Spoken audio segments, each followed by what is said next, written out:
Who sought the ceasefire, the Israelis or the Iranians? I think it was mainly the Israelis who sought the ceasefire, and the Iranians were interested in the ceasefire. But there's no question the Israelis were in big trouble. And Netanyahu and others in the Israeli administration were making the point that they were not prepared to fight a war of attrition. This was clearly evolving into a war of attrition. And in terms of resolve, the Iranians had a great advantage over the Israelis, who are not tough enough to withstand a lengthy war of attrition like the one that was developing. But also, the Israelis were running out of weaponry and their economy was being badly damaged. So they wanted to put an end to the war. And they went to Trump, and Trump did it.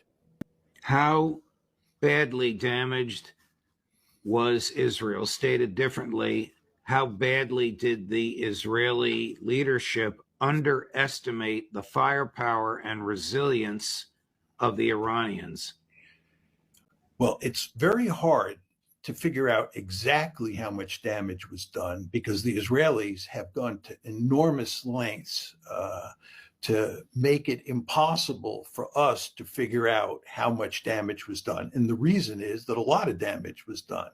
But based on the evidence that we have, it's quite clear that significant damage was done to all sorts of buildings inside of Tel Aviv, to the port in Haifa, to Israel's refining capability. Its airport was shut down during the conflict, which had all sorts of economic consequences. And moreover, it's very important to point out that the Israeli population was not only not used to being attacked like this, it didn't think it could happen. And this has had a really significant effect on the Israeli psyche.